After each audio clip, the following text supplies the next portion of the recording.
ক্ষমতা আর রাজত্ব দিয়ে যদি মৃত্যুকে ঠেকানো যাইতো তাহলে কিন্তু কারুন মরতো না।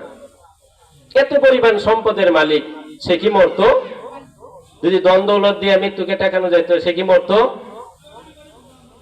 ফেরাউন যদি ক্ষমতার বলে যদি মৃত্যুর হাত থেকে বাঁচতে পারতো, বাঁচবার কোন রাস্তা থাকতো, তাহলে কি মনে করেন ফেরাউন মরতো? যে নিজেকে খোদা মনে করেছিল, দাবি করেছিল, সে কি করতো না? মরতো না। পৃথিবীতে কেউ স্থায়ী হয় না, হোক না সে ফেরাউন কিবা নমরুদ, কেউ ববে চিরকাল রয় না।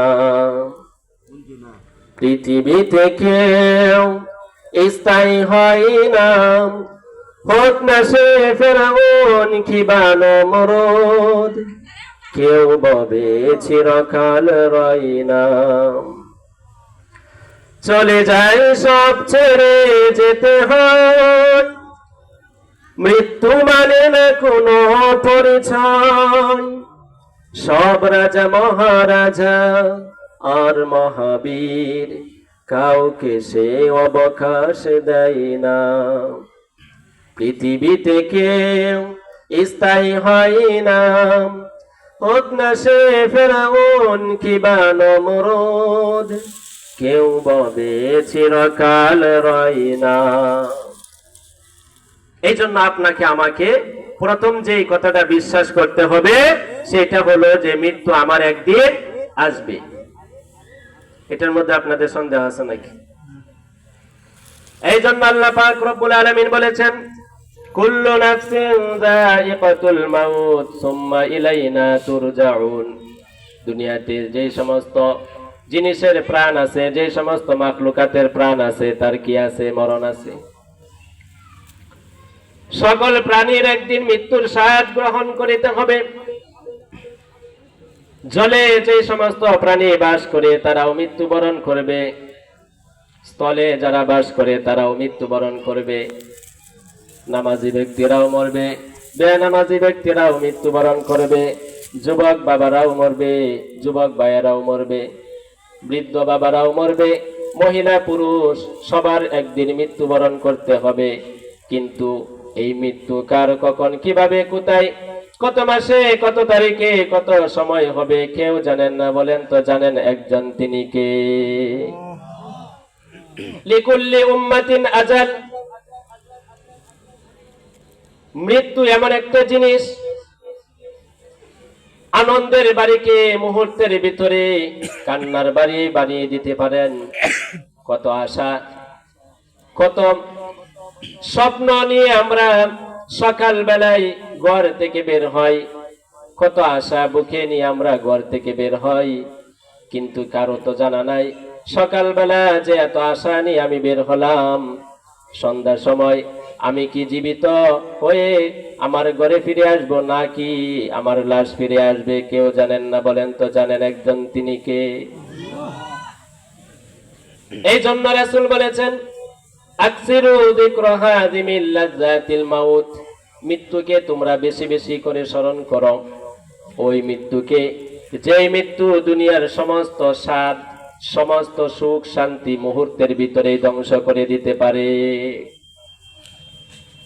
তাকায়া দেখেন, মৃত্যুর স্মরণ যদি আমাদের অন্তরের ভিতরে থাকতো, মৃত্যুকে যদি আমরা ভয় করতাম, আমার দ্বারা গুনাহের কাজ করা সম্ভব হতো না। মসজিদ ছেড়ে শাসটলে বসে কখনো আমি অন্যের নামে গীবত করতে পারতাম না। আমি কখনো আল্লাহ তাআলার হুকুমগুলো অমান্য করে খুশি থাকতে পারতাম না। মৃত্যুর স্মরণ আমার অন্তরের ভিতরে নাই বলে আজকে 5 ওয়াক্ত সালাতের আজান হওয়ার পরেও 1 ওয়াক্ত মসজিদে আসি না। রাসূল তো বলে গেছেন, হযরত আব্দুল্লাহ ইবনে আব্বাস থেকে হাদিস বর্ণিত, তিনি বলে গেছেন, কুন ফিদ দুনিয়া কাআন্নাকা গরীবুন আও আবিরু সাবিল। দুনিয়াতে তোমরা এমন ভাবে বসবাস করবে, তাকায়া দেখবেন মুসাফির আর পথিক যেমন ভাবে দুনিয়াতে তার কোনো স্থায়ী ঠিকানা হিসেবে কোনো ঠিকানাকে গ্রহণ করে নাই। ওই মুসাফির এবং পথের প্রতীককে আল্লাহ রাসূল দেখায় গেছেন, তাদের মতো দুনিয়াতে বসবাস করবা। এই দুনিয়াকে তোমরা কখনো স্থায়ী দুনিয়া মনে করো না, সম্পদকে কখনো স্থায়ী সম্পদ মনে করবা না, ঘরটাকে স্থায়ী ঘর মনে করবা না। আপনি একটু চিন্তা করুন, ভাবুন, যে ঘরের ভিতরে আপনি বসবাস করতেছেন, এই ঘরের মালিক 20-30 বছর আগে কি এই ঘরের মালিক আপনি ছিলেন নাকি আপনার আব্বা ছিল, আপনার বাবা ছিল? আপনার বাবাও কিন্তু এই ঘরের মালিক ছিল না। এই ঘরের মালিক আপনার বাবার বাবা ছিল, আপনার দাদা। তাহলে তাকায়া দেখেন, ঘর রয়ে গেল কিন্তু ঘরের মালিক একের পর এক পরিবর্তন হইতেছে। বুঝা গেল এই ঘরের মালিকও কি না, স্থায়ী না। আপনিও যখন দুনিয়া থেকে চলে যাবেন, ঘরের মালিক আপনি হবেন না। আপনার বিদায়ের সাথে সাথে ঘরের মালিক হয়ে যাবে আপনার ছেলে। এই জন্য এই ঘর বলেন, এই বাড়ি বলেন, এই সম্পত্তি বলেন, সম্পদ যা কিছু আছে সবগুলো কি অস্থায়ী, এটা আপনাকে মানতে হবে। এই জন্য মৃত্যুর প্রস্তুতি নিতে হবে। মৃত্যুর কথা বেশি বেশি করে স্মরণ করলে ফায়দা হয় অনেক। 1 নম্বর ফায়দা, আল্লাহ তাআলাকে খুঁজে পাওয়া যায় সহজে। আল্লাহ তাআলা দুনিয়াতে আমাদেরকে কেন পাঠাইছেন, এইটার উদ্দেশ্য খুঁজে পাওয়া যায় সহজে। মৃত্যুর কথা স্মরণ না থাকলে দিনী কথা ভালো লাগবে না, মসজিদে যাওয়া ভালো লাগবে না, আলেম ওলামাকে দেখলে মনের ভিতরে হিংসা লাগবে। এরকম লোক সমাজে আমাদের আছে না? এই জন্য আপনাদেরকে আমি নিয়ে যাই মৃত্যুর পরে প্রথম আমাদের যে গাটিটা হলো, যেই বাড়িটা হলো, ওই বাড়িটার নাম বলেন কি? মৃত্যুর পরে আপনাকে কোথায় শোয়ানো হবে? খবরের ভিতরে, জুড়ে বলেন, নাকি অন্য কোনো জায়গায়? নাকি আপনাদের আলাদা ঘর আছে যে মৃত্যুর পরে আমার এই ঘরে শোয়াইবো? আছে নাকি? যতই শান্তির ঠিকানা আপনি দুনিয়াতে রাখে যেন না কেন, মৃত্যুর পরে কিন্তু আপনি যেই 5 লক্ষ টাকা দিয়ে একটা বিশাল সুন্দর টাইলস ওয়ালা গোসলখানা বানাইছেন, বলেন তো শেষ গোসলটা কি ওইটার ভিতরে হবে?